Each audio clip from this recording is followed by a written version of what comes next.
Bonjour, bienvenue à cette 5e édition de Tous Cévennes TV. Après être passé à Ganges, Le Vigan, Saint-Hippolyte-du-Fort et Montoulieu, nous voici à Saint-Romand-de-Caudière, dans le Gard, au cœur des Cévennes. Bienvenue le public, bienvenue les invités. Donc ce soir au programme, nous allons parler éco-hameau, la bergerie du Savel et ses fromages, l'agriculture du blé ancien, une écrivaine, éditrice et fabricante de livres qui va venir nous voir, les initiateurs du marché rural qui se passe à Saint-Romand-de-Caudière tout l'été. Et la soirée sera ponctuée et clôturée en musique avec Genza, une jeune musicienne très talentueuse. Donc voilà, donc je vous présente mes premiers invités. Nous avons monsieur Luc Villaret qui est le maire actuel de Saint-Romand-de-Caudière. Bonjour. Bonjour. Nous avons monsieur Philippe Pibarot qui est l'ancien maire, qui est à l'origine du projet Éco-Hameau, qui a été suivi par son confrère monsieur Luc, ça commence bien, hein, le maire. Bonjour. Bonjour, bonjour aussi. Et avec nous, bonsoir, oui. Et nous avons avec nous Gauthier qui est président de Aïkia Solidaire, une association qui s'occupe du Burkina Faso et qui aide à parrainer des enfants pour aller à l'école et s'instruire et pouvoir s'en sortir.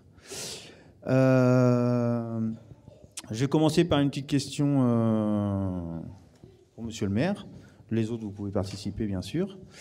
Est-ce que la sobriété heureuse vous parle ? Et en quoi cette sobriété heureuse serait-elle un élan presque poétique et esthétique ? C'est une excellente question. Mais c'est une très très bonne question. Merci de me l'avoir posée. Mais il n'y a aucun problème. Ça me fait très très plaisir d'être ici et de vous poser cette belle question. Vous faites référence à quoi ? Je fais référence à la sobriété heureuse. Oui, pourquoi pas. Pourquoi pas. On va dire que c'est l'origine de la philosophie épicurienne, donc ouais, on va dire qu'on abonde dans ce sens. On est d'accord. Je pense que Socrate en a pratiqué beaucoup la sobriété heureuse. Je peux intervenir un instant ? Intervenir. Sobriété, d'accord, mais il s'agit là de sobriété économique, morale, mais en aucun cas d'interdiction de boire. Ah non, jamais. D'ailleurs, pour être heureux, on peut s'aider de certaines boissons. On n'aide pas, on aide des boissons à nous rendre heureux. Tout à fait. Parlez bien dans le micro parce qu'on entend pas. D'accord. C'est gentil. Je tâcherai de faire mieux la prochaine fois. Je vous remercie. Non, la sobriété heureuse, c'est plutôt le calme, être heureux et tout ça. Et est-ce que par le biais de votre, de votre éco-hameau, de votre projet, vous allez permettre justement aux gens d'être sobres, d'être heureux par le biais de ce projet ? Oui, j'espère pour eux qu'ils seront heureux. Ouais. Oui. Le but de la mairie est surtout de permettre à des jeunes de faire un projet de vie et ce qu'on a essayé de faire, excusez-moi, c'est de rendre un projet accessible à des jeunes de revenus ordinaires. Oui, et donc en fait, le but de la mairie, c'est d'essayer de rendre accessible ce qui n'était plus accessible. Voilà. Ce qui n'était plus accessible en Cévennes pour des jeunes ordinaires, c'est le fait de pouvoir s'y faire un projet de vie. D'accord. Le principe de base des éco-hameaux, peut-être. Oui, je peux essayer d'expliquer ce que c'est. Il faut prendre les choses littéralement. Les mots signifient des choses et les choses doivent être conformes aux mots qui les signifient. Donc, c'est un hameau. Donc, c'est pas un lotissement avec des gens enfermés derrière des barrières à 30 mètres les uns des autres, avec des piscines surtout privatives, etc. C'est un hameau, donc il y a une espèce de collectivité de vie, de proximité entre les uns, d'absence de barrières entre les uns et les autres. Il y aura deux équipements municipaux qui montreront que ce hameau n'est pas un hameau privatif comme on en voit partout aux États-Unis, etc., avec des barrières, des gardes, des chiens et tout, des diables surtout. Sécurité, voilà. Caméra. Donc il y aura ça, et puis c'est éco. Donc il y a une signature écologique forte. Alors une signature écologique forte, la mairie obligera, j'emploie le terme, obligera les gens qui voudront s'installer dans cet éco-hameau à construire avec des matériaux écologiques, à récupérer l'eau de pluie, à avoir des toilettes sèches, à avoir de l'assainissement phytosanitaire, etc. En gros, ce qu'on fait de mieux aujourd'hui, pour aujourd'hui, dans l'ambition écologique de l'habitat individuel. D'accord. Voilà, donc ce sera écologique et ce sera un hameau. Et un hameau qui ne sera pas une espèce de propriété privée loin de tout et où il y aura 4 ou 5 ou 6 couples ou professionnels qui se gobergeront de leurs privilèges, parce que ce sera un privilège d'être là, tellement c'est beau, tellement il y aura une belle vue et tout, parce que nous, on a fait une petite route qui continue, qui traverse le hameau. Il ne faut pas que ce soit un cul-de-sac, il ne faut pas que ce soit un hameau interdit, un hameau privatisé. On est d'accord. Voilà, donc on a pensé à tout ça gentiment, dans la durée. Ce qu'on va faire, on va suivre le reportage qui a été fait par Tous Cévennes TV, qui va compléter les dires de Philippe. Et ensuite, on se retrouve pour quelques autres questions de qualité.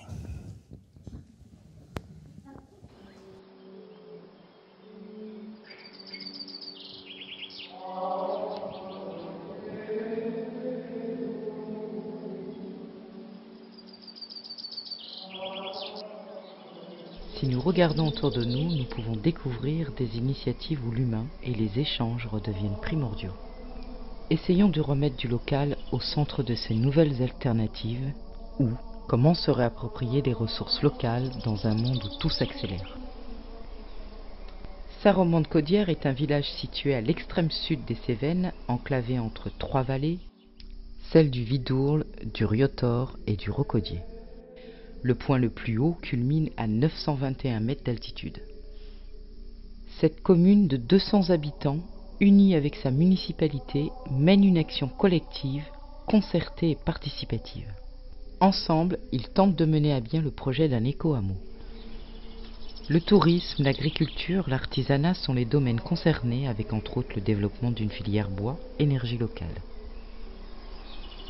Nous, la conception que notre conseil municipal et moi avions de l'action communale, c'était de ne pas s'occuper simplement de l'action administrative et de l'entretien des routes, mais nous nous sentions investis en tant qu'élus d'un devoir de développement dans la commune. Difficile parce que c'est une petite commune de 200 personnes, un peu à l'écart, très rurale, vouée naturellement, si j'ose dire, aux résidences secondaires et aux riches étrangers. Donc ça nous convenait pas du tout, et dès qu'on a été élu, on s'est dit comment faire. Alors on a suivi plusieurs pistes, dont la piste d'installation d'agriculteurs. On a fait des logements sociaux, enfin on a fait toute une série de choses. Et puis l'idée nous est venue, puisqu'on avait fait une route pour installer cet agriculteur et qu'on avait du terrain, on s'est dit pourquoi ne pas faire quelque chose d'un peu exemplaire pour installer des jeunes qui n'aient pas trop d'argent, ou des jeunes ou des moins jeunes, mais enfin des gens qui n'aient pas trop d'argent et qui créeraient de l'emploi de façon pérenne en étant à la fois habitants et artisans. On crée un hameau de toutes pièces au milieu de la montagne et on va installer là 5 personnes auxquelles on va vendre un terrain avec eau, électricité, téléphone de 1500 mètres carrés environ pour au maximum 20 000 euros, 5 fois moins que le prix du marché. Sur le plan administratif, la construction de cet éco-hameau, donc c'est un hameau écologique, à forte empreinte écologique. En fait, ce concept d'éco-hameau, il faut l'entendre comme éco-hameau d'artisans. Très très important de créer une activité et de permettre à des gens de se faire des projets de vie dans la commune, alors qu'à l'origine ils n'avaient aucune possibilité de prétention à venir s'installer ici et à y construire une vie. Donc dans ce sens-là, c'est important de surtout rajouter un gros artisan derrière éco-hameau, parce que ça veut dire artisan activité. On peut pas faire le pari sur l'avenir d'une activité humaine. On peut simplement lui donner ses capacités à s'exprimer. Après, c'est à elle de composer, c'est à elle de vivre et de grandir et d'évoluer, et pourquoi pas se développer. On ne peut pas imaginer dans 10 ans ce que sera ce lieu. Évidemment, nous, on a tout fait pour qu'il y ait une potentialité au développement, à la vie et à la possibilité de construire sa vie et d'avoir des projets. Le développement de la filière bois, lui, il remonte encore en amont, à l'époque où Philippe était maire et où on se posait des questions sur que pouvait être le développement local. Le premier constat qu'on peut faire, de toute façon, sur la commune de Saint-Romain, c'est qu'on se retrouve au milieu des bois. Donc la première évidence qui nous saute aux yeux, c'est celle-là. Donc par rapport à ça, on s'est posé la question, qu'en est-il de ces bois? Et si on considère 80% de la zone boisée, c'est du châtaignier. Et ce châtaignier n'étant plus exploité depuis une 50aine d'années, ce châtaignier est en train de mourir. Le propre d'un projet local, c'est quand même aussi de pouvoir réagir au cas par cas, vallon par vallon, espèce par espèce, et propriétaire par propriétaire, qui chacun ont toujours un désir différent quant à l'exploitation de leur bois. Le local est beaucoup plus adapté qu'une société industrielle pour faire ça. Je dirais que la difficulté, elle se situe dans le sens où on a une grande chance de se retrouver ici, de pouvoir avoir une prise sur le local, et en même temps c'est un grand danger parce que le local, lui, n'est pas la solution. Le local s'inscrit dans le général.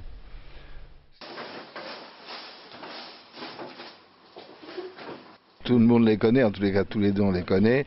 Gauthier et Béatrice sont installés depuis 25 ans environ dans la commune, depuis une vingtaine d'années, on le disait tout à l'heure, dans cette maison-là. Et c'est un couple qui, premièrement, participe à la vie associative, à la vie collective de cette commune de façon extrêmement positive, et qui, à côté de ça, a eu une activité de garde d'enfants de la DAS, là, qu'ils ont vécu et qu'ils vivent encore de façon absolument exemplaire. À mon avis, ça vaudrait une émission, si vous recherchez l'exemplarité. Alors, bon, la filière bois, au départ, c'est quand même une idée de la mairie, de monter une filière bois pour valoriser les déchets bois. Nous avons une forêt de 1300 ou 1400 hectares. Et cette forêt, il va falloir la nettoyer pour la revigorer, qu'elle retrouve un peu de la splendeur d'antan, on va dire. Et donc l'idée, c'est de monter une filière avec les habitants, enfin, ceux qui seront intéressés en tout cas pour le faire, et les propriétaires, puisqu'ils sont directement concernés. Oui.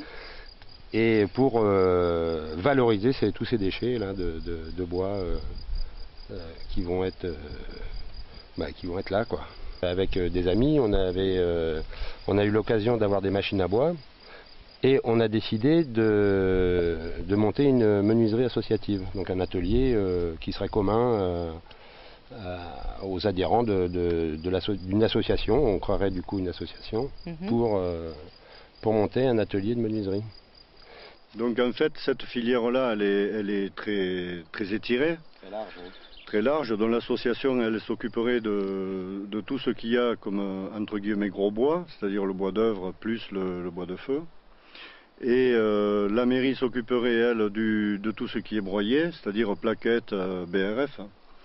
Et on aurait l'INRA qui est intéressée par notre démarche et qui serait susceptible de s'associer avec nous de façon à créer un pôle de démonstration sur la finalité extrême de la filière, c'est-à-dire le bois qui arrive sous forme de poudre. Plus il est réduit en poussière fine, plus on arrive à le traiter, à séparer les différents composants de ce bois et de les utiliser différemment. Du coup, d'avoir une énergie, de sortir du bois le maximum de sa potentialité, de son énergie. Ce qu'on va faire aujourd'hui, ça va préserver la forêt et ça va préserver l'état dans lequel elle va être dans 30 ans. Donc c'est une action aujourd'hui un petit peu urgente, mais les enjeux, c'est que sera notre forêt dans 30 ans. Si jamais dans 30 ans on veut un paysage de maquis en Cévennes, il faut continuer à ne rien faire.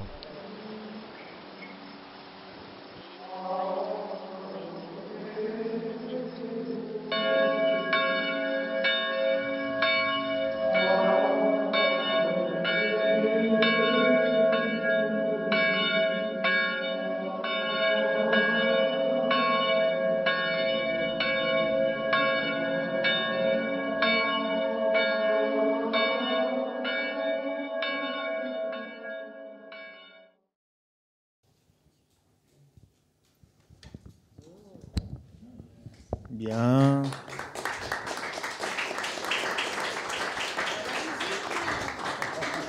Merci. Bien, donc après ce reportage très, très sympathique et très beau, petite question sympathique. Quelle sera, d'après vous, la croissance des éco-hameaux? C'est-à-dire l'objectif, la croissance en général. On a un problème gigantesque dans cette commune qui passe par 3 lettres, E-A-U-O. Donc notre éco-hameau, même si la commune a pas mal de terrain autour, et si on pourrait imaginer passer de 5 à 10 à 15 et à 20 personnes ou 20 couples s'installant là, ne pourra pas aller guère au-delà de ce qu'il est aujourd'hui. Peut-être 1 ou 2 de plus, personnes de plus, mais pour des raisons liées à l'eau.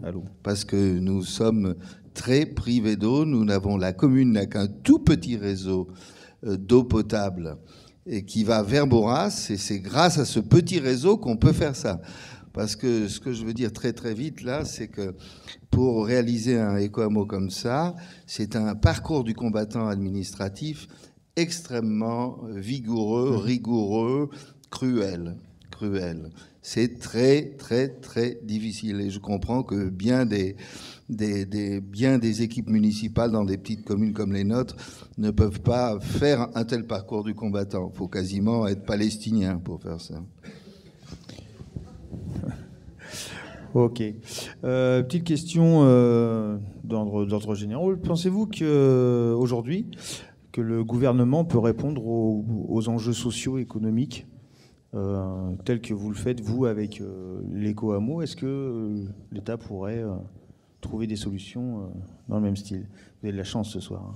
Vous avez toutes les bonnes questions. Le droit des jokers ou pas? Vous avez le droit à un 50-50 et appeler un ami. Effectivement, si jamais on regarde de façon générale comment on peut essayer de dessiner un avenir, je pense que le local a vraiment une réponse à donner par rapport aux grosses structures qui essaient d'appliquer des plans nationaux et internationaux. Le local est pour moi une des réponses, ou peut-être la seule réponse que doivent avoir les gens, c'est-à-dire regrouper, fédérer les énergies, les savoir-faire et les bonnes volontés. Ok. J'insiste sur ce que vient de dire Luc. L'État, en l'occurrence, ne nous a pas aidés du tout, ne nous a pas franchement entravés. Mais nous, les petites communes, c'est pas une question d'argent. Toutes les petites communes ont quelques économies, etc. C'est une question de détermination des gens qui gèrent la commune. Et que les gens sachent qu'ils peuvent faire. Or, tout le monde pêche, mais comme dans les vies personnelles, etc., on pêche tous par absence d'ambition. Et je n'emploie pas le mot ambition. Absence de compréhension qu'on peut faire des choses. Et là, c'est clair, c'est net. Tout est dérogatoire dans cet éco-hameau. Tout est dérogatoire. On a été obligé de faire des tas de démarches dans tous les sens. Mais l'État ne nous a pas empêchés, mais ne nous a pas aidés. Et l'État, un préfet, un sous-préfet, avec lequel d'ailleurs le sous-préfet du Vigan, on est en beans actuellement, Luc le rappelait le jour du 14 juillet, on est en train de résister à l'État. Et on va porter plainte contre l'État, comme on l'a fait, pour obtenir que ce lieu-là soit un lieu public. Parce qu'ici, on a fait perdre 40 000 ou 50 000 euros à un promoteur qui voulait faire de cet endroit-là un endroit privé avec des barrières tout autour et 700 mètres carrés. Alors que c'est le plus bel endroit de la commune qui doit appartenir à la commune, c'est-à-dire à tous. Ok.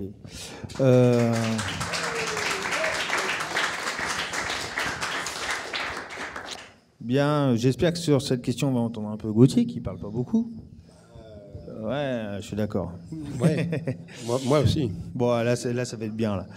L'écologie, c'est devenu un concept. Comment redéfiniriez-vous l'écologie maintenant, aujourd'hui? Parce que maintenant, l'écologie, bon, bah voilà, on va acheter un produit bio à Intermarché, et c'est bon, quoi. C'est pas ça. Ben, c'est l'écologie, c'est à soi-même de la déterminer aussi. Hein. Savoir si on va aller faire 25 km pour acheter une chose qui n'est pas très importante. Et puis, l'écologie, c'est à nous à l'appliquer. C'est à nous à appliquer à tous les jours les choses du quotidien pour s'en approcher. Mais je défie quelqu'un d'y arriver. C'est difficile. Ok, bon bah merci pour ça. Est-ce que vous voulez parler un petit peu peut-être de Aïka, Aïka Solidaire? Non, Yaïka Solidaire. Yaïka Solidaire, excusez-moi, je suis désolé. Yaïka, c'est un village du Burkina Faso, à 100 km à l'est du Burkina Faso. Nous avons été dans ce village et puis nous avons eu envie de les aider en ce qui concerne l'école. Parce qu'on a vu qu'il n'y avait pas beaucoup d'enfants qui étaient scolarisés par rapport au prix d'inscription, etc. Et donc, on a monté une chaîne de parrainage en France pour pouvoir les aider dans leur scolarité. D'accord. Ok, bah, c'est une belle action. Bien, nous allons changer complètement de sujet. Nous allons passer à Audrey et Julien, qui sont les boulangers de Saint-Roman-de-Caudière. Merci, messieurs, d'être venus sur le plateau.